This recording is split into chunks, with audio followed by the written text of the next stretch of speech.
Hello, everybody. Welcome to a new episode of the Dissenter. I'm your host, Ricardo Lopes, and today I'm joined by Dr. Evert Van de Vliert.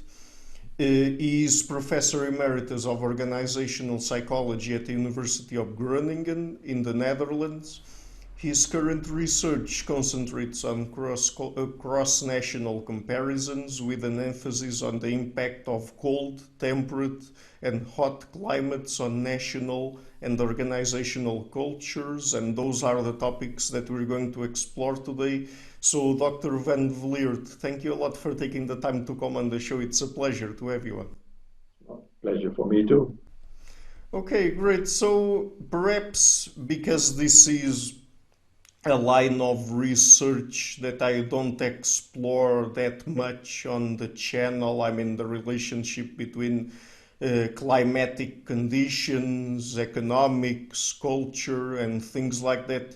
Perhaps it would be nice for us to start with an introduction to the topic. So, in your work, you talk about the climato-economic niche.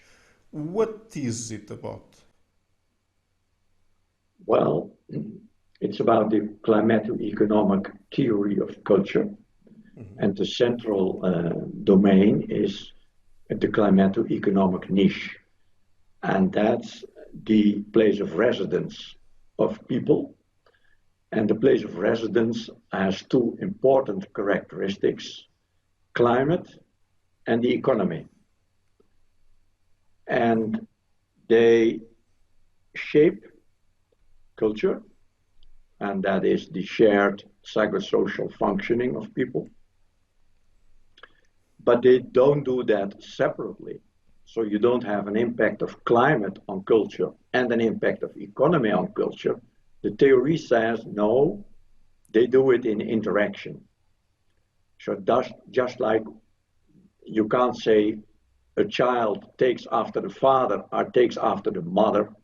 No, a child is the interaction of the father and mother genetically.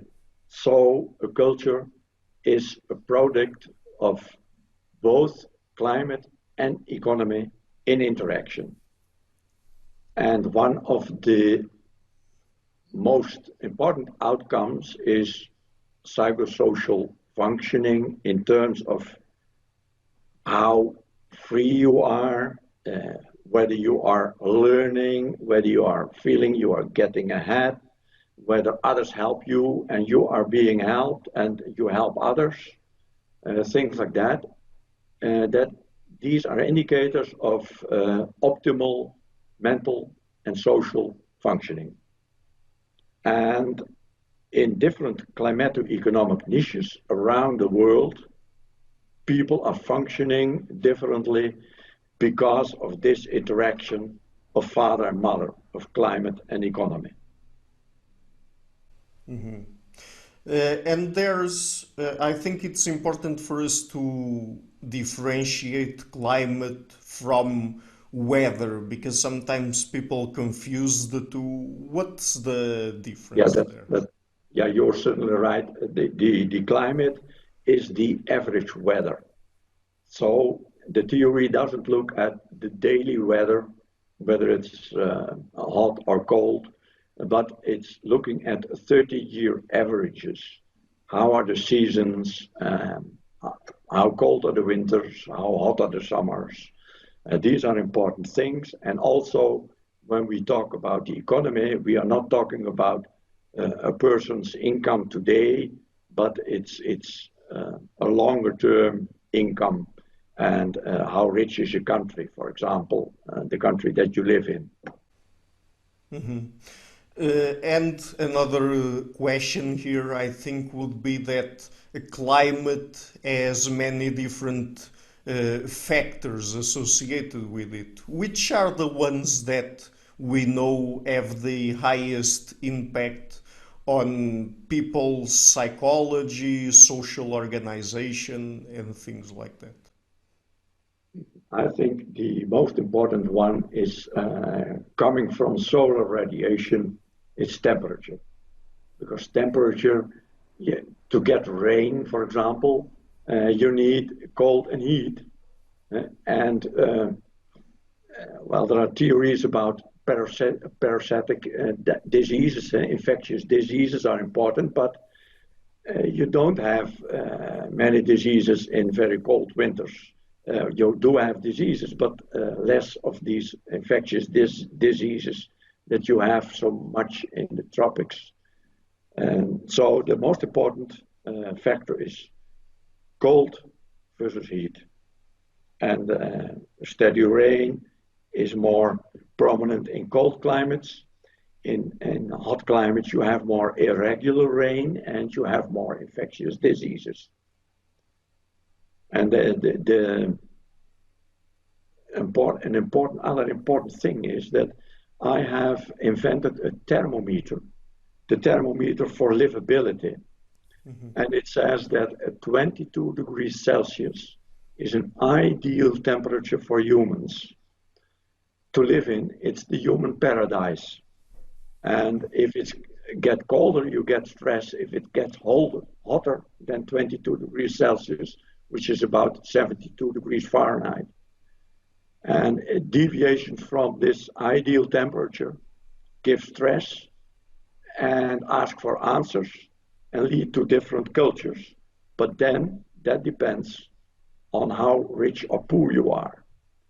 And if you like, I can show you a picture and the research we have been doing recently, and which will be published shortly in the future in the journal Climate Research. Shall I do?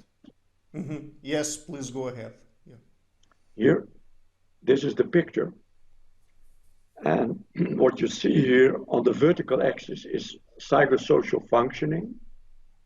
That is the functioning. Well, you're leading a happy and interesting life, and you are learning things, and you have social support, and you get recognition. All these things, and that's on the vertical axis. On the horizontal axis, you see the eco-stress you were asking about. It varies from cold to heat. And on the cold pole at the left, you also have then steady rain. On the heat pole at the right, you have more infectious diseases and irregular rain. But cold and heat are the most important factors in this eco-stress, stress from the environment, that is important in determining psychosocial functioning. And as I said, you need a father and a mother to produce the child of psychosocial functioning. So it's climate in combination with the economy. And you see two curves there referring to 72 rich countries and 73 poor countries. But more importantly, they refer to the individuals. This is an individual level piece of research and was analyzed multi-levelly, and it refers to 400,000 inhabitants of 145 countries. And the outcomes of the climato-economic model of prediction is that in rich countries, you are functioning better mentally and socially if you are in a cold or a hot climate. And the rich people are worse off in the paradise of 22 degrees Celsius. Why so? Well, because they cannot use their money there. They are rich, so they have a lot of cash and a lot of possessions, capital, but they can't use it to do something with it. But if they are in a cold climate or in a hot climate, yes, then they can use the money because they are challenged by the climate. They are making the best of it, and it enjoys them, and they have to be creative, etc. So they are living in a more optimal culture if they are living in a more demanding climate.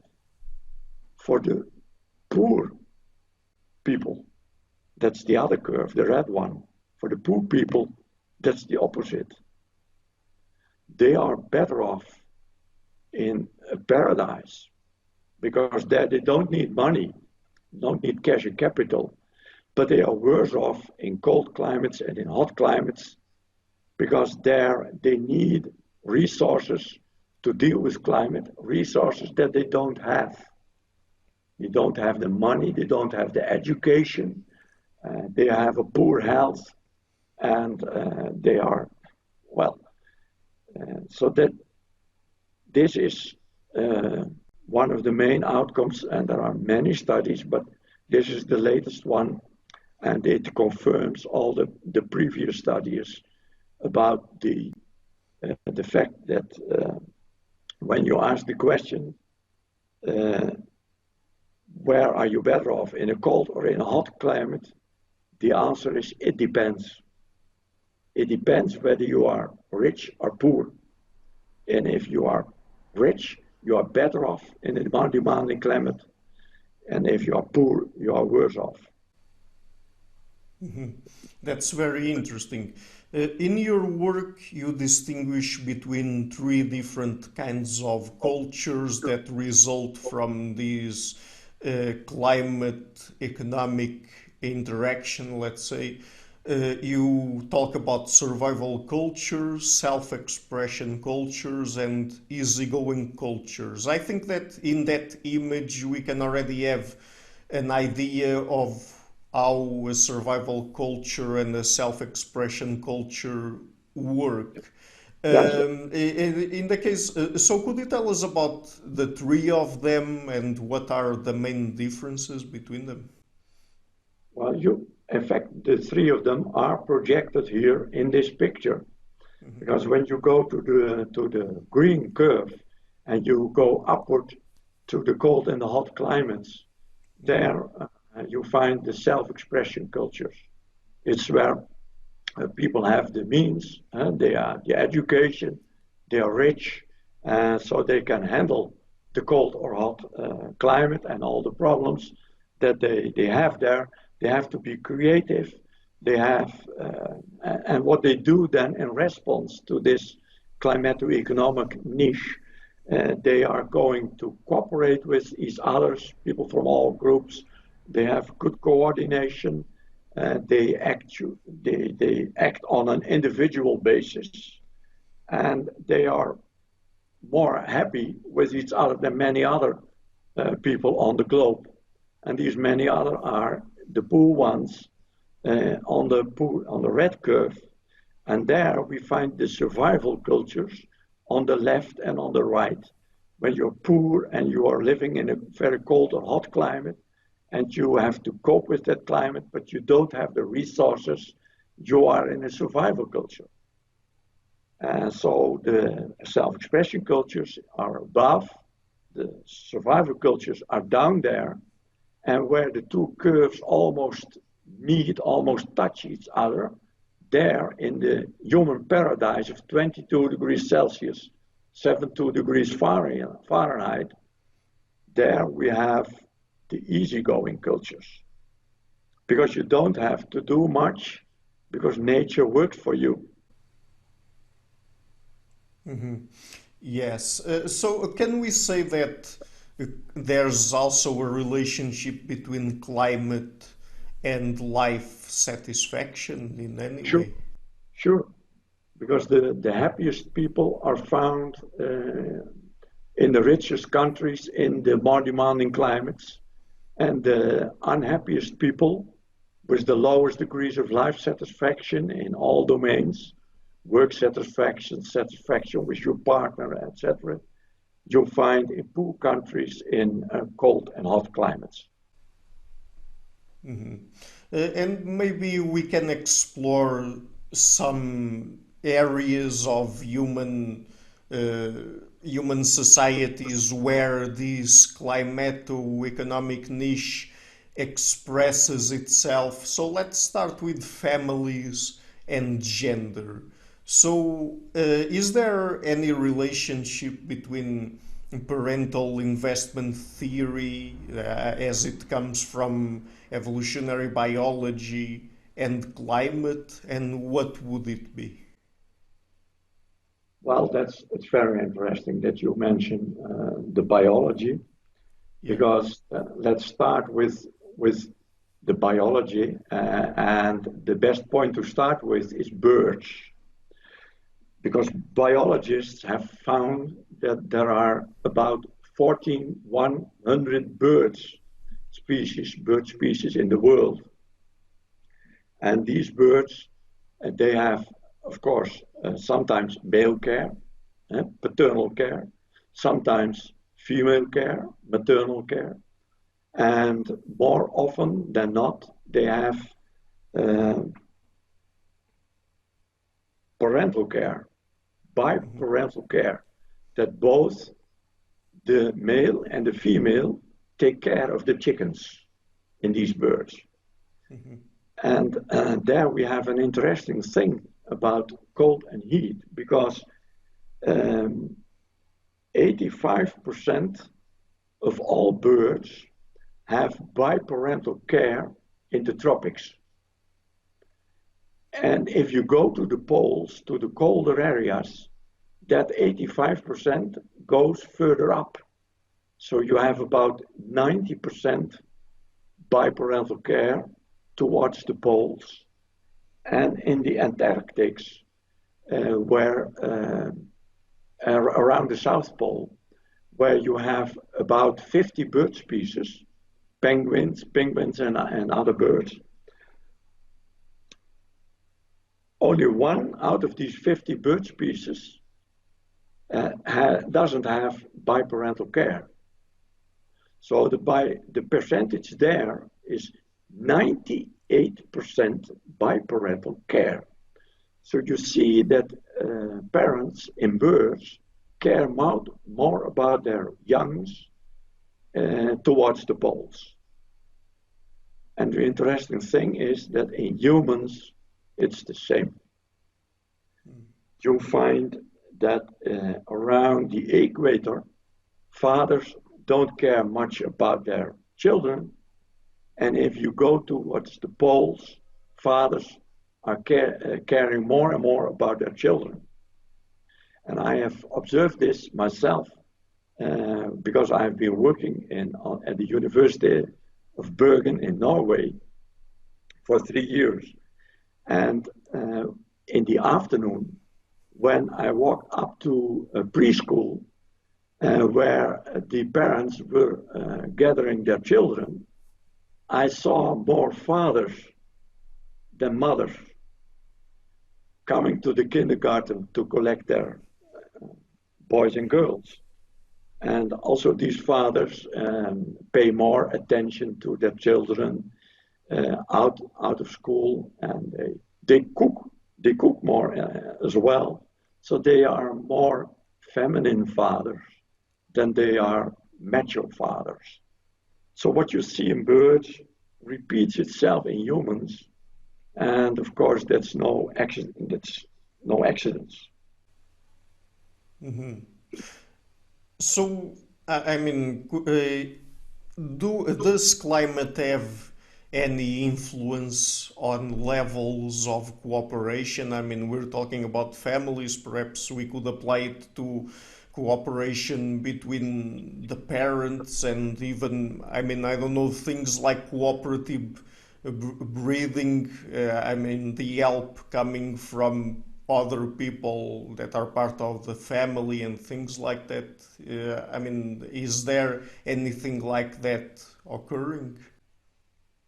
Yes, yes. The patterns of interactions between father and mother and with the children, these patterns are very different. And I make a distinction normally between pro-social behavior, two types of pro-social behavior.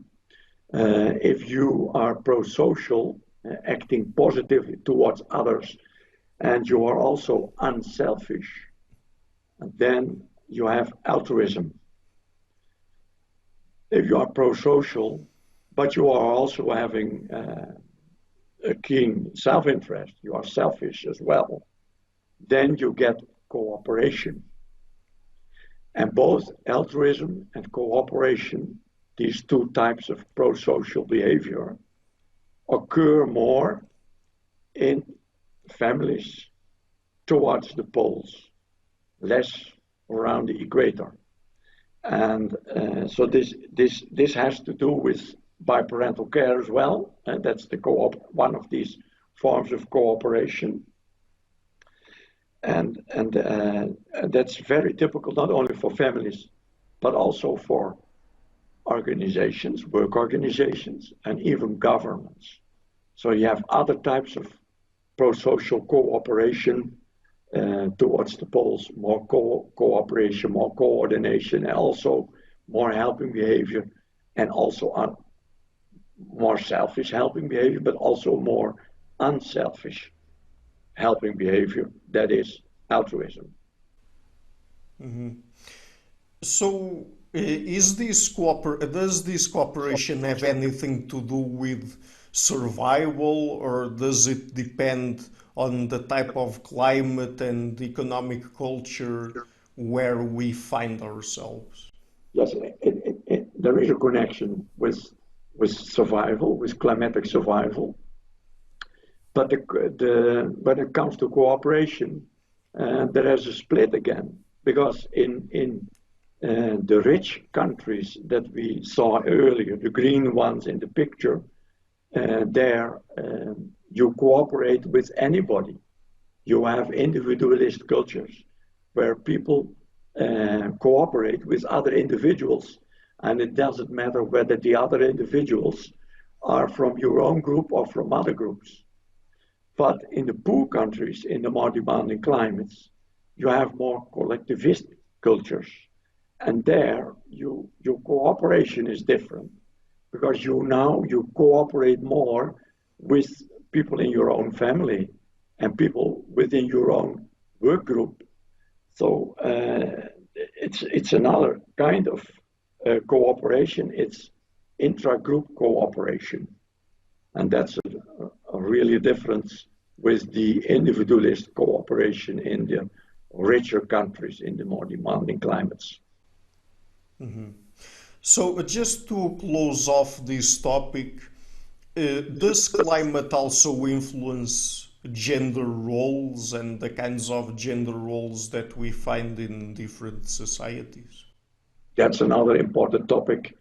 And as the biparental care already indicates, yes, we have done research into that, and we have found that the gender equality is really highest around the equator. It peaks around the equator, inequality, and then it tapers off toward the poles. So you have more gender equality towards the north and towards the south poles on Earth. And an important question is, of course, okay, but what's going on there? Now, cold climates are not only cold climates, they also have more variability. There is more niche or habitat variability towards the poles, because there you have more seasonal variability in day length, variation in temperatures. There is more difference between winters and summers towards the poles than there is in the tropics. Then there is the plant growth has more variability towards the poles because there are more seasons, and the seasonality towards the poles also gives different animal life. So this huge increase in variability towards higher latitudes has an impact on how people, organizations operate. Because when we know, I'm an organizational psychologist, and when you are in a very stable environment, you have to react with a more stable response. So you don't need much flexibility. You can have a really inflexible organization. And one way to have flexibility is to have gender equality, because then the roles are not that fixed. Women can do it, men can do it, it's all right. You have gender equality. So gender equality towards the poles helps to manage the greater variability. For example, the International Labour Organization in Geneva has recently told that there is one problem in the world is that in some countries women are not allowed to work after nightfall. Now, if you have gender equality and men and women are both allowed to work after nightfall, then weather shifts and nightfall shifts are not that much of a problem. So gender equality helps to solve everyday problems that you hardly recognize as a problem, but they are. And that's why in the long run, you get more role flexibility between genders and towards higher latitudes where there is more variability. Now, this holds in modern countries.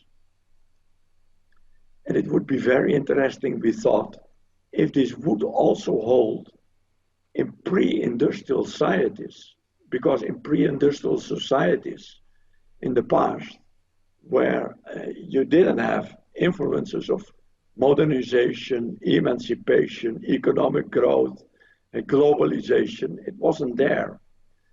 So we did another piece of research in 90 pre-industrial societies. And there too we found, yes, already then, centuries ago, you had more gender equality towards the poles, and there was more gender inequality around the equator. Interesting, isn't it? Mm-hmm. Yes, it's very interesting. So now, changing topics, let's talk about how climate influences work and the kinds of organizations that people create or develop. First of all, what is work and how is it influenced by climate? Because I would imagine that maybe people in different cultures classify different things as work, but how do you approach this question?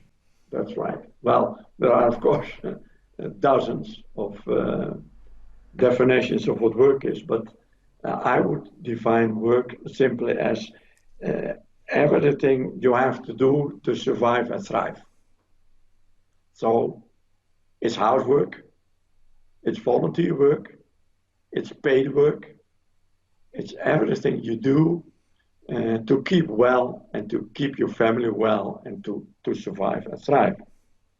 And a silly question, for example, is, well, does that mean that eating is working? Well, the Americans think so. When I was sitting in this American restaurant and there was some food left on my plate, the waitress came up to me and said, "Oh, sir, are you still working on it?" Yeah. So everything is work, what you do, what you have to do. And yeah, when you bring in climate, then you have least work to do in the easygoing cultures and climates around 22 degrees Celsius, because plant life, animal life, everything is paradise there. So it's so ideal, you don't have much work. There's much more work to do in the demanding climates. In the hotter climates, you have to work more, although it's more difficult there too.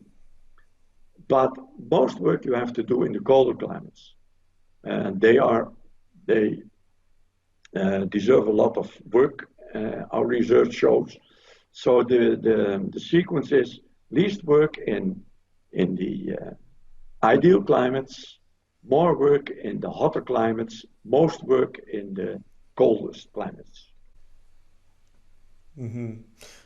And this also influences the kinds of work values and perhaps work ethics that people Sure. in different Sure. cultures have, right? Sure. In the easygoing cultures in the paradise, They more or less have playing values. Playing is much more important there than in other parts of the world, and work is less important, although they do have to work, of course. But work values are more important in the demanding climates. So they are a little bit more important in the hotter climates, and they are very much important, most important in the coldest climates. Yeah. So there is a difference in work values. Yeah. And then another thing associated with work is the motives, the work motives that people have. There are intrinsic and extrinsic motives. So, could you tell us about that and how do they vary between cultures? Yeah, of course, yes. In intrinsic motives are when you work for fun. You don't do it for the money. Extrinsic motives, you work for the money and for possessions and for your position. High position is an extrinsic motive to get ahead. And well, everyone in the world works both for intrinsic and extrinsic reasons. But the proportion and the importance of intrinsic and extrinsic varies a little bit, and the intrinsic motives are more and more important in richer countries in demanding climates, and the extrinsic motives are more and more important in the poor countries and among poor people who have to work in demanding hot or cold climates. And we did research on that, and yes, the hypothesis about this were confirmed as well. Mm-hmm. And that's interesting because if someone moves from, let's say, a culture where extrinsic motives are more important than intrinsic ones, for example, and they move to another culture where it's the opposite, I mean, doesn't it have some influence on how we should address the question of placing expats in different jobs, for example? Yeah, yeah, of course, because it's important whether you place people in the same kind of climate and with the same kind of economy, or in a different climate with a different economy. So that makes a huge difference. But you have headquarters of multinationals, of course, who have to send their expats all over the world. So what do they have to do? Well, that depends. Why are they sending their people abroad?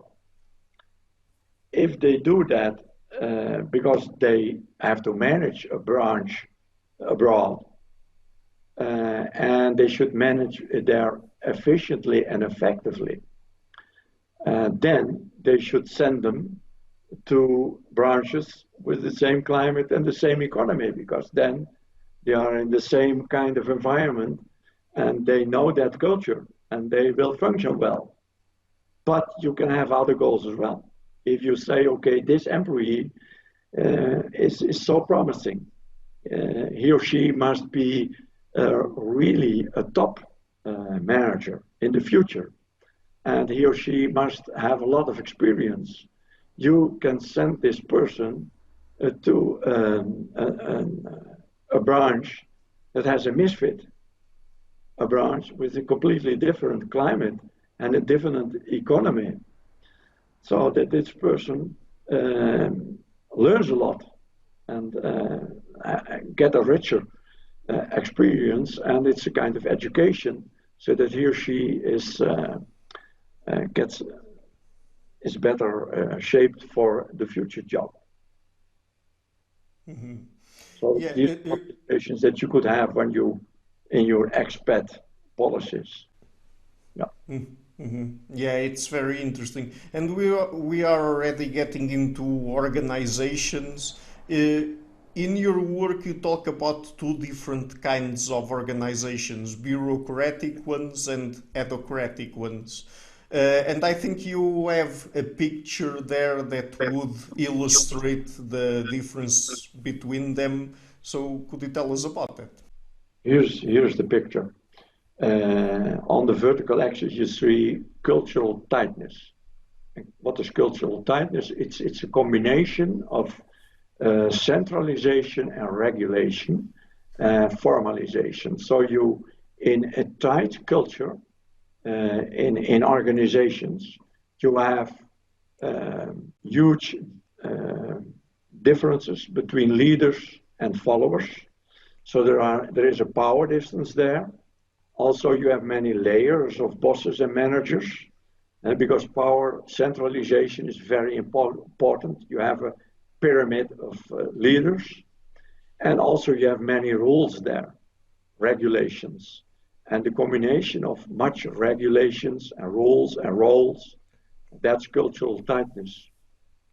And in an adhocracy, it's the opposite.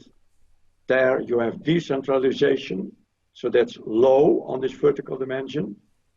And there you have a loose culture with not many rules and not many leaders and few power distances.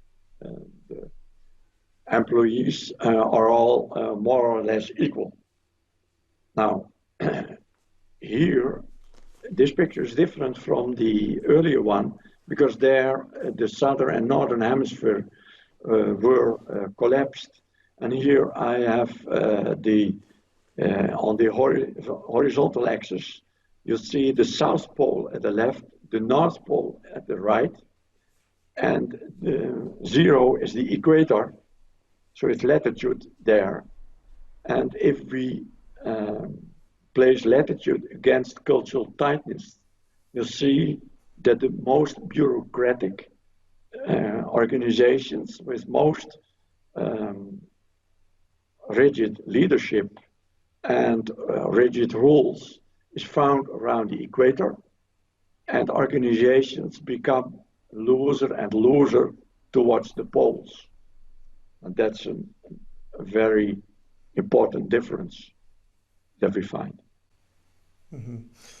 Is it that one type of organization is more successful than the others across cultures, or does it depend on the climate? Yes, it does. When we look again at this picture, it's not only that in around the equator we find more bureaucratic organizations with cultural tightness. They are more prevalent, but they're also more effective because there you have little variability. Everything is stable. It's temperatures don't vary much. Day length is almost always the same. So a stable environment requires that you have an inflexible organization with many rules and roles and bosses. Mm-hmm. And towards the poles, then that changes because variability increases. So what you need to handle this variability is you need a more flexible organization with fewer rules and fewer leaders that tell you what to do, and you have more delegation there. And again, this holds true in modern nations. You see 104 countries in this picture, but we have also asked, what about pre-industrial cultures? Before we had globalization, colonization, all these things, modernization, did they already have more rigid bureaucratic organizations of their tribes around the equator than towards the poles? And the answer is yes. Mm-hmm. Already then, centuries ago, with these in these pre-industrial societies, you found that there was more agricultural business around the equator, because agriculture is a more inflexible subsistence mode. And there, it's the same place where you have gender inequality. And there you too have bureaucratic organizations, you have more agriculture, and towards the poles, you had more hunter-gathering tribes, because the variability of the higher latitude variability required more flexibility in how you earn your money, and gathering and hunting is more flexible. And they moved like the birds, and the animals too move in other seasons. So they migrated more with the animals during seasons. So there was more flexibility there. So basically, modern organizations around the world reflect a paradigm that was already there in pre-industrial societies.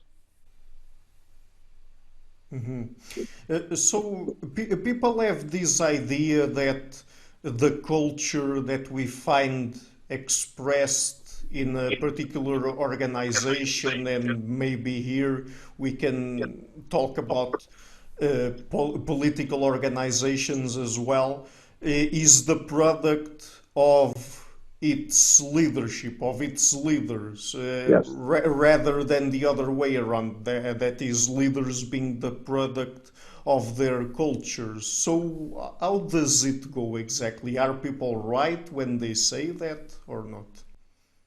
Yeah, leaders are a product of their culture, you're right. But so are parents, and so are teachers. And this brings us to the topic of cultural transmission, because cultures persist. How do they do that? Well, it's because parents and teachers and leaders are not only products of their culture, but they then start to transmit their culture. So they are also producers of their culture, and so that the culture persists into the next generation. And here is an interaction connection with the distribution around the globe, because when you have cultural tightness, so you have rigid leadership and many rules, then there is more of a need of cultural transmission than when it's loose. And okay, a man can do it, a female can do it. It's not important whether you are a leader or a follower, subordinate. So there is more of a need of cultural transmission in collectivist cultures around the equator, where you have rigid, culturally tight organizations and polities. You're right, that's the same. It's also an organization. So you would expect then that parents, teachers, and leaders have a more pronounced position, have a higher status around the equator than they have towards the poles. And that's exactly what happens, because a parent, a teacher, and a leader are very important people in collectivist cultures around the equator. But if you go towards the poles, then they lose their status and they are becoming more and more equal and less important and more like everybody, as if they are normal people. Mm-hmm. So with this framework, is it possible for us to also understand a bit better how nepotism, different levels of nepotism across different cultures? Yeah, nepotism is an important feature of it. It's one way of being collectivist.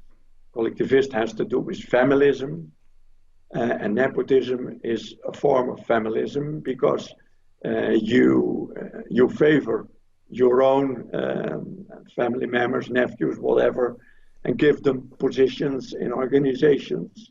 And that still happens a lot around the world, but it happens more towards the equator. It happens less towards the poles. So again, there is this basic structure in the world that already existed in pre-industrial societies as well. Mm-hmm. And another thing that it's interesting about nepotism is that usually we find a negative correlation between it and economic growth or sustained economic growth. But there's a particular example, the example of China, where we find strong nepotism, strong ethnocentrism, and strong sustained economic growth. So is there any explanation for that? Well, it's very intriguing. It's very, sorry, it's very striking and it's very intriguing. But I don't have an explanation, and certainly not in terms of climate. But it is until now we had in the West, as it is often called, we had the theory that yes, you don't need nepotism. Nepotism is wrong for economic growth, and ethnocentrism and discrimination is all wrong for economic growth. And in China, you don't have that libertarian model, and that's a challenge for the libertarian model, because there you have the unique combination of nepotism. It's strong in China. There is a lot of ethnocentrism, discrimination against minorities. And still there is stable economic growth. And of course, they have a problem with COVID-19 pandemic as well. But already they are keeping up and more growth now. So they are restoring their economy very quickly. And that's a challenge to the liberal model in the West. We thought it was the only true model. Apparently it isn't. You can make a living and you can grow economically and you can survive and thrive in more than one way. And the Chinese prove it. Yeah. Yeah, let's see if someone in the future is able to explain that, let's say, exception. So the next question that I would like to ask you is, does this climato-economics approach also explain things like democracy and autocracy? I mean, why different countries have different levels of democracy and certainly autocracy? does. Yeah, it certainly does. Because when we were talking about organizations, I was not only referring to companies or firms, because the government is an organization. So a democracy is, of course, a loose organization, and an autocracy is a very tight organization. Because in an autocracy where people are not free, you have a rigid leadership, you have many rules, so you have bureaucracy there. And in a democracy, you have more equality and less rules, and leaders are more equal to their subordinates. So that's, yes, the entire theory also applies to how we govern the world. Well, when you have the norms of the United Nations and you ask how governments are governed, what the quality is, then according to their norms, governmental efficiency and effectiveness and quality increase from the equator toward the poles. When the organization gets looser, you get more governmental quality. Mm-hmm. Okay, so let's now talk about how cultures change across time. So my first question about that would be, perhaps there are some aspects of our evolved psychology that are important to talk about here for people to understand a bit better where this comes from. So, and I think you have another picture there to show us that, if I'm not mistaken, was published in the Journal of Cross-Cultural Psychology, right? That's right. That's this picture. Mm-hmm. And in this research, we looked at the question, how do cultures come about? And a culture is a shared psychological functioning. So how do we create cultures? And this was a very complex study, again, involving many people and countries around the world. And what we found is that winter cold and summer heat, they interact in producing rain, and more steady rain you find in the colder areas where you have cold winters and cool summers.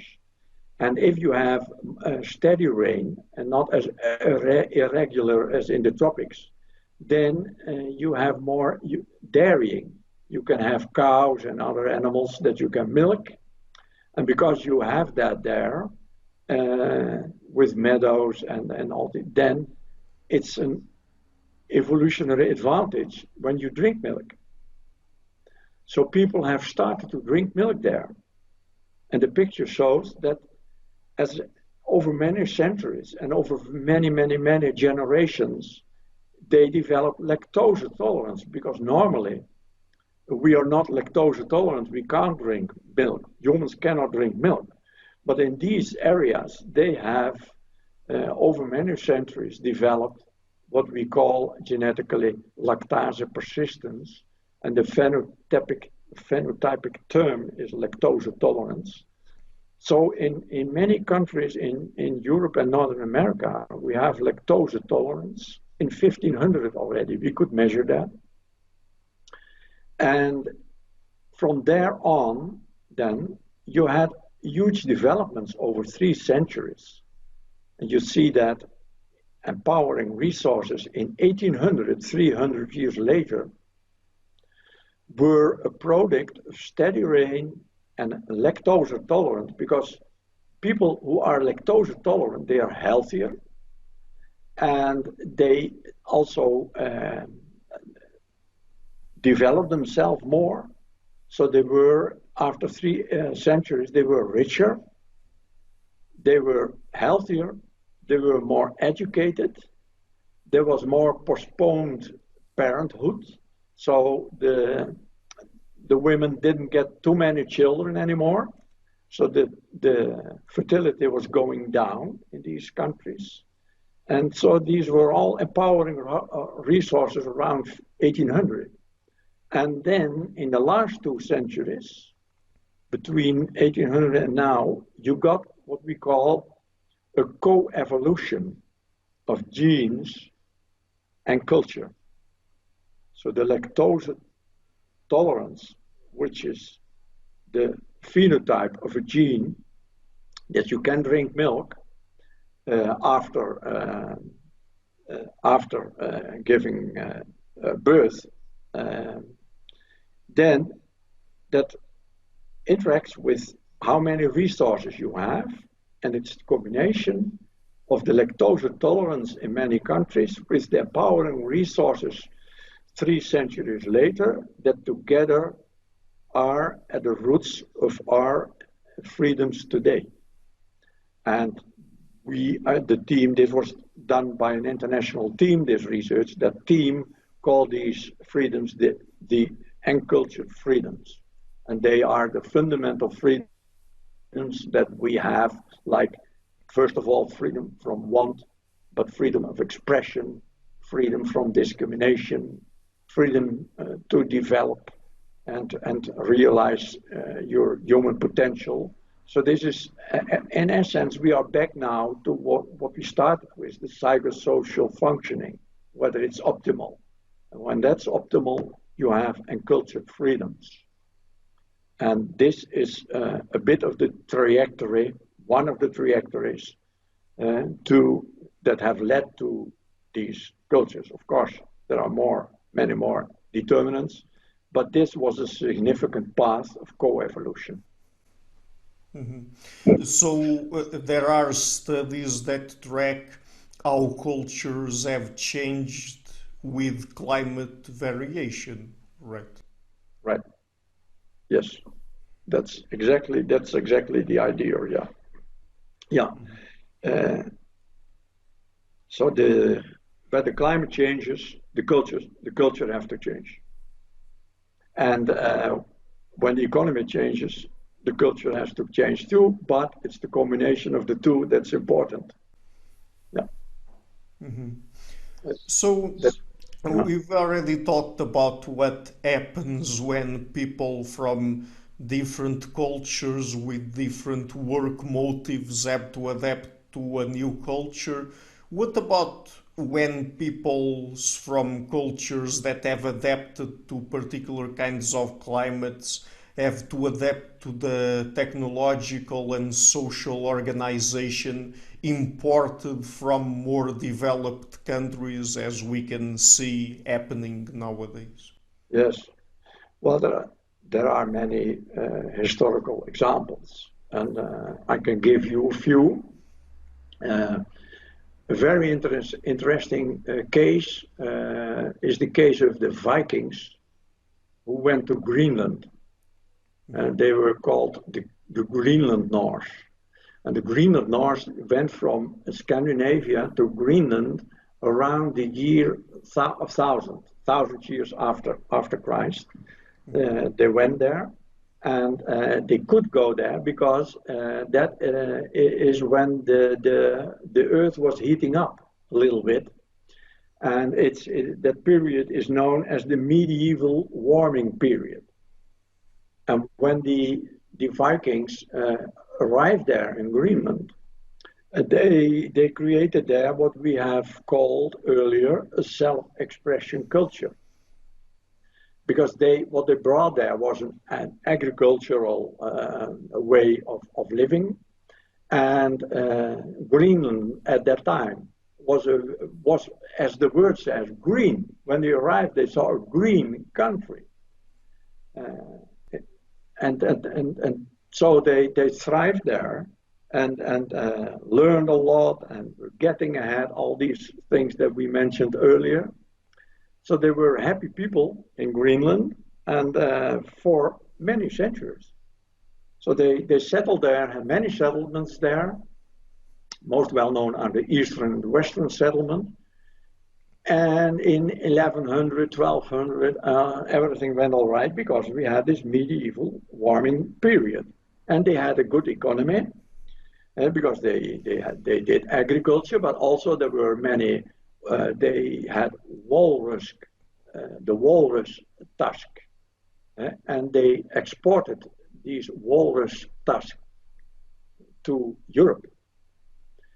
And in Europe, there was a big need for elephant tusks, and the elephant tusks were brought from Africa.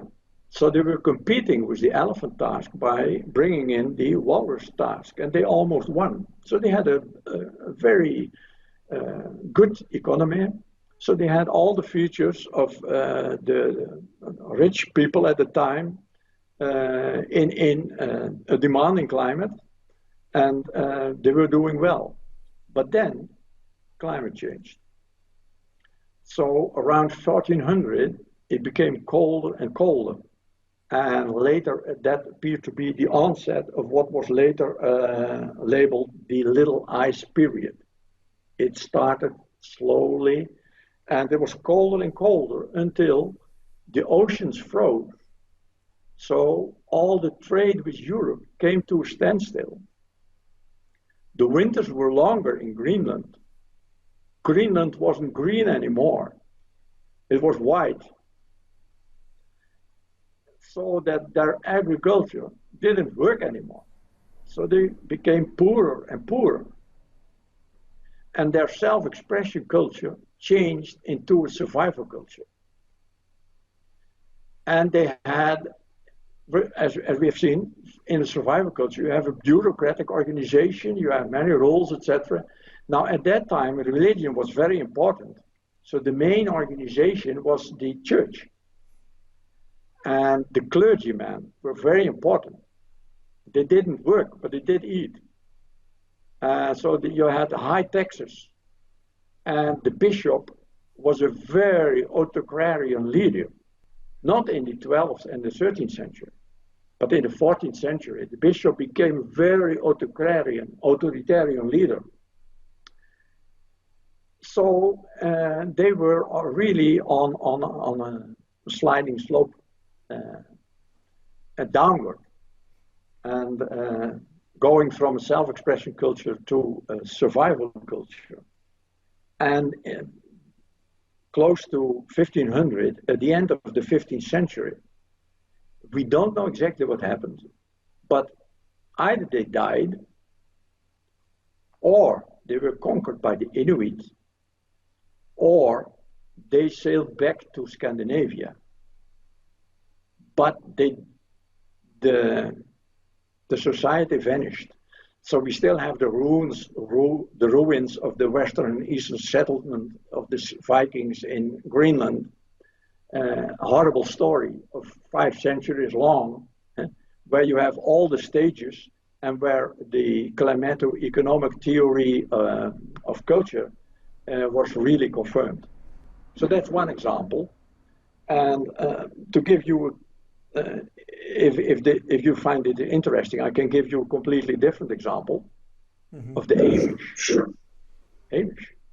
They lived near the Swiss-German border, but they had a strong religion, and they had to flee because of their religion. So they went to North America, and they settled at several places. And they brought their agriculture, but they brought their religion too. And they, from their religion, they had certain values, and they settled in the same climate. So climate didn't change. They brought the same agricultural methods, didn't change. They thought God didn't want them to change. So what happened in the next 2 centuries? Nothing. The culture stayed the same. So they still have the same culture because they didn't change the climate, they didn't change the economy. So the theory predicts the culture should stay the same. Nowadays that's changing, of course, a little bit, and it has to, because there is global warming. And then I can give you a completely different example. I have lived in New Guinea, and the Dutch had decided that the Papuans were very poor, and they thought they should be developed. Now these people, many of these people lived on fishing in small canoes called prawns, and they went out for fishing every day, and fishing for the family, and well, they were happy. That's all right. The Dutch thought they were not happy enough. They should have motorboats, and they should have bigger nets. So they developed these people by giving them motorboats and bigger nets, and these Papuans went out and they had a huge catch, and they catched as much in one day as they otherwise would have catched in a whole week. So they came home, ate the food, and didn't work the rest of the week because they had enough. So there was a complete misfit between what the Dutch had in mind and what the Papuans did. And that comes back to what you asked about the expats, that the misfits between one climato-economic niche on Earth, where they think that they should change another climato-economic niche on Earth. And didn't work. Mm-hmm. Yeah, those are very interesting examples. And what about, since you mentioned at a certain point there when talking about the Vikings, for example, the effects that climate change had on their culture, what about future cultures? Do we have any idea about how different cultures will adapt to global warming in the future? And I know you have another picture to show us that I think comes from an article published in the journal Behavioral and Brain Sciences. This one is about a research project I did 5 years ago. Mm-hmm. And that's why it refers to the year 2012. And the question at the time was, what will happen in the next 100 years to our cultures around the globe? And I used several indicators produced by the Intergovernmental Panel on Climate Change. They have produced projections of both climate and economy. They had 4 climate scenarios and 4 economic scenarios and many predictions.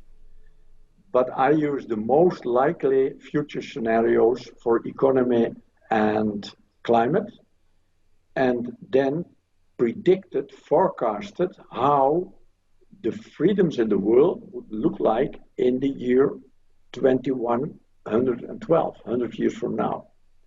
And on the horizontal axis, you see the measured freedom in 212. So these are all these fundamental freedoms that we have gone over through. And I predicted the levels of freedom in 100 years on. Now, if no country in the world would change, we would get the diagonal that you see projected here, the broken diagonal. All countries would be on the broken diagonal. They are not. The red curve tells us that some countries at the left who were very poor and had little freedom in 2012 will have much freedom 100 years on, especially Turkmenistan at the left, upper left. You see Uzbekistan there, Kazakhstan, Saudi Arabia as well. These countries are winners. And other countries are, of course, losers. And the country that is a particular a loser, if you look at the bottom, is Afghanistan. Because all of its neighbor countries, Turkmenistan, Uzbekistan, Kazakhstan, they are winners.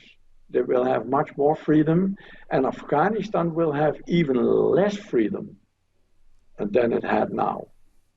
So it's already a failed state, and it will continue to be a failed state according to this prognosis in 100 years from now, which is terrible. And on the right side of the picture, you see how very rich countries will adapt to global warming and how their economies will change. Norway and Sweden are up there. They are very close to the diagonal. So Scandinavia, Denmark, Scandinavia will persist. The culture will not change very much. But the losers in the rich world are New Zealand and the Netherlands. And again, so it's an interaction. So it's not the economy that does it. It's not the climate that does it. It's the interaction of climate and economy, because they will get an economy that does not as well, and a little bit of a warming. They will have a warming climate in New Zealand and in the Netherlands. You will have a warmer climate. And a warmer climate means for these rich countries less challenges, more threats. So it's not going well there. So these are predictions for how the world could look like in 100 years from now. Mm-hmm. Yeah, that's very fascinating. Can we say that these different kinds of cultures are built bottom up? I mean, we've already talked about leaders and leadership a little bit, and we arrived at the conclusion that it's not leaders that produce cultures, but rather they are the products of culture. So can we say that these different cultures are built bottom up? Well, climate doesn't work on the bottom, it doesn't work on the top, it works on both. It's an all pervasive influence. And for the economy, it's the same. The economy doesn't work on only on the elite or only on the have-nots. Both factors work on everyone. So both answers are correct. It will be both bottom up and top down because there will be no distinction. These are overall factors that really the points of intervention are everywhere. Mm-hmm. Right. So let's finish by talking about some exceptions and limitations to this climato-economic model of organization, psychology, and so on. So, what I've read in your work, in one of your books, you talking about how languages differ from hot to cold places. Could you tell us about that? Yes, that's indeed is an exception because the climato-economic theory uh, believes that you can't say anything about the impact of climate as long as you don't know what the economy is. Now, Mm-hmm. language is one example where the economy doesn't matter because the languages are uh, not a matter of how rich or poor you are. You have a language, and but does it have a relationship with climate? Yes, it does.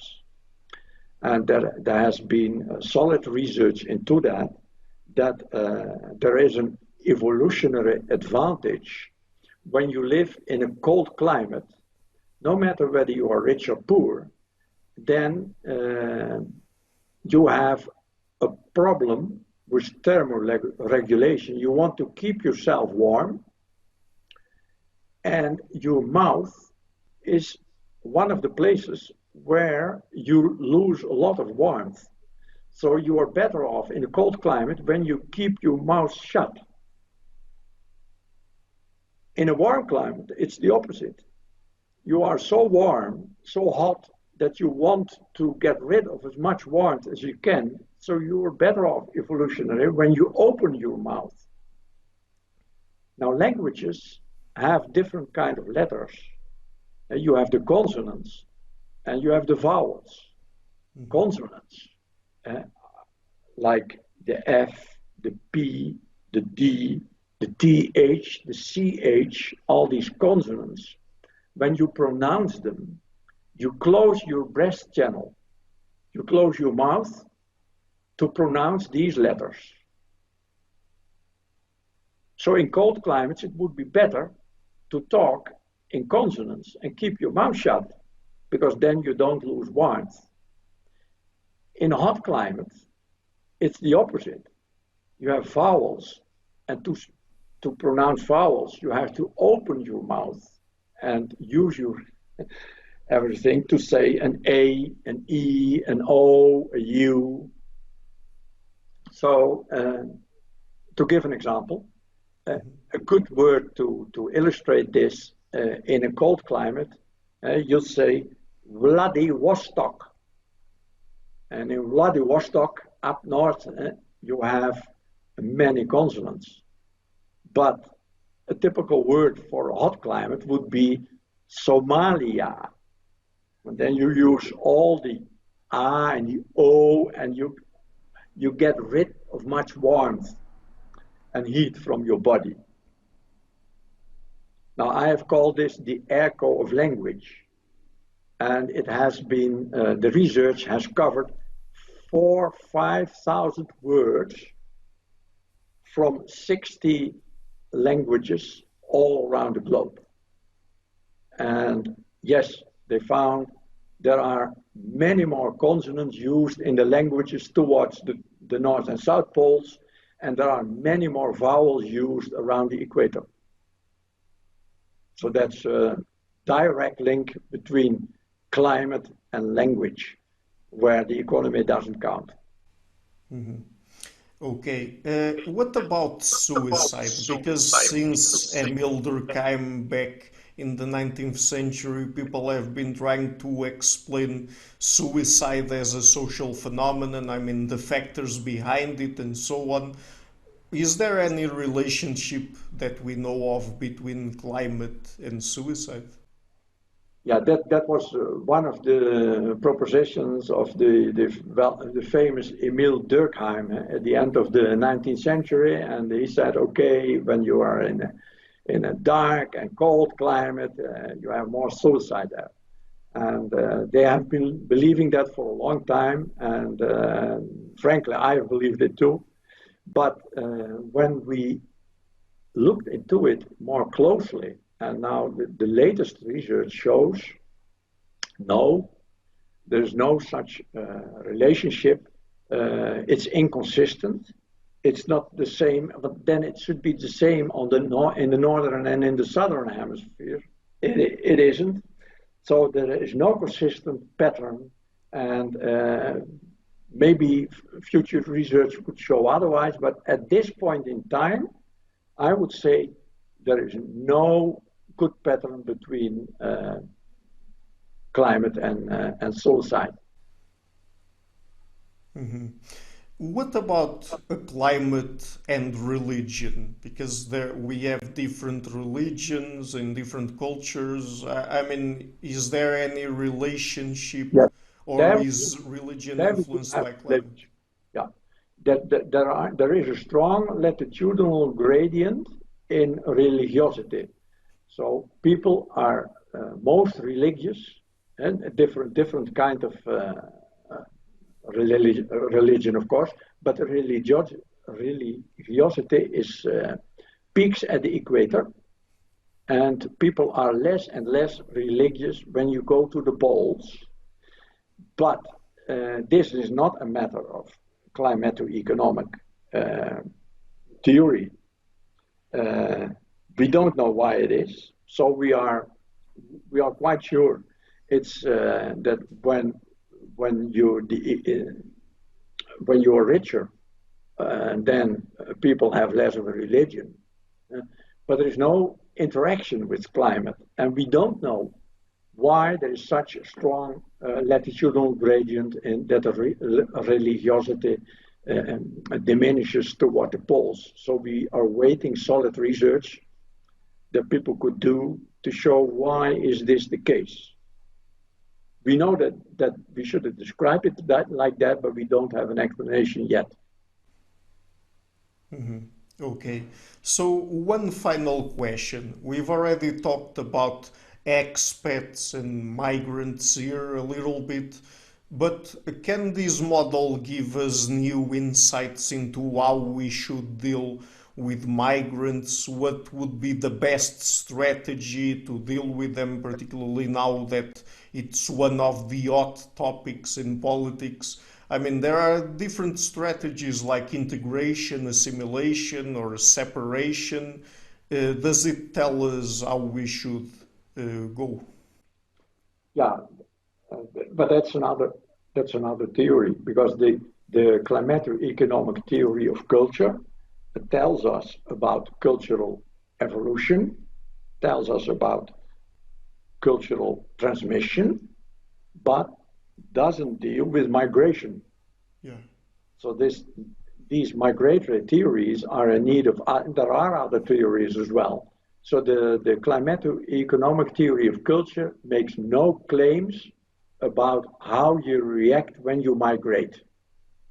The theory can predict whether there is a match or mismatch between the climato-economic niche where you started and the climato-economic niche where you ended up.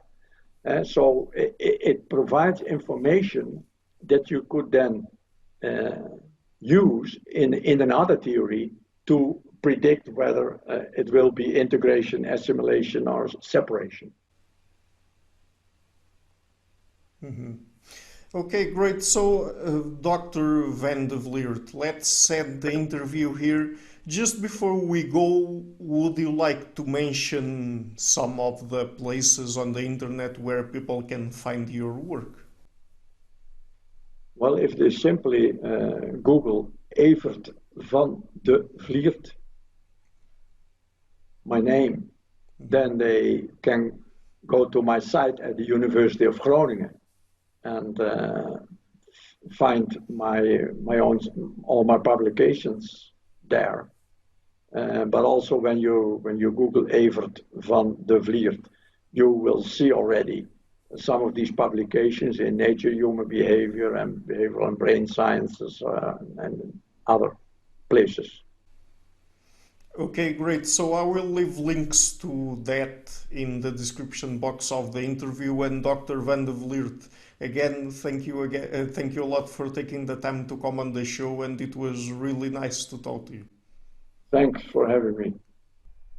Hello everybody, thank you for watching this interview until the end. As you might have noticed, I've started this channel back in February 2018 and have been putting out regular interviews with top academics and scholars from a variety of fields. So to keep the channel sustainable, I would like to ask you to please pay a visit to my Patreon page and to consider making a pledge there. If you prefer PayPal, I also have links to that in the description box of the video. Otherwise, and if you like what I'm doing, please leave a like, share it, and hit the subscription button. I would also like to give a huge thank you to my main patrons and PayPal supporters, Karen Litzke and Blanchett Pererga Larsen, Lau Guerrero, Francis Ford, Hans Frederick Sunda, Ricardo Vladimiro, Craig Healy, Adam Kessel, Olaf Alex, Jonathan Wiesel, Anian Kata, Jacob Klinkby, Matthew Whittingbird, Arno Wolf, Tim Hollesy, Henrik Alenius, John Connors, Paulina Barron, Philip Force Connolly, Jerry Mueller, Herbert Gintis, Rutger Vos, Bo Weingard, Rebecca Newberger Goldstein, Dan Demetriou, Robert Windiger, Rui Inácio, Arthur Coe, Zoop, Marco Neves, Colin Holbrook, Susan Pinker, Thomas Trumbull, Bernardo Seixas, Pablo Santurbano, Simon Columbus, Jorge Spinha, Phil Kavanagh, Corey Clark, Mark Blythe, Roberto Inguanzo, Mikkel Stormir, Eric Neumann, Samuel Andreev, Tiago Nunes, Bernard Yugni, Alexander Dunbauer, Omari Hickson, Fergal Cusson, Evan Bodrenko, Hal Herzog, Nuno Machado, Don Ross, João Alves da Silva, Jonathan Librant, Oslam Bullitt, Nathan Nguyen, Stanton T, Samuel Correa, Eric Hines, Mark Smith, J.W., João Eira, Tom Hummel, David Sloan Wilson, Yassila Deza Araújo, Eden Solan, Romain Roach, Dmitry Grigoriev, Diego Londonio Correa, Tom Roth, and Yannick Punter. My producers, Isar Webb, Jim Frank, Lucas Stafiniak, Ian Gilligan, Sergio Codriano, Luís Caetano, Matthew Lavender, Tom Vanegdam, Curtis Dixon, João Linhares, Benedict Mueller, Vega Guidi, Sardas France, and Niruban Balachandran, and my executive producers, Michal Ruzheski, Rosie, and James Pratt. Thank you for all.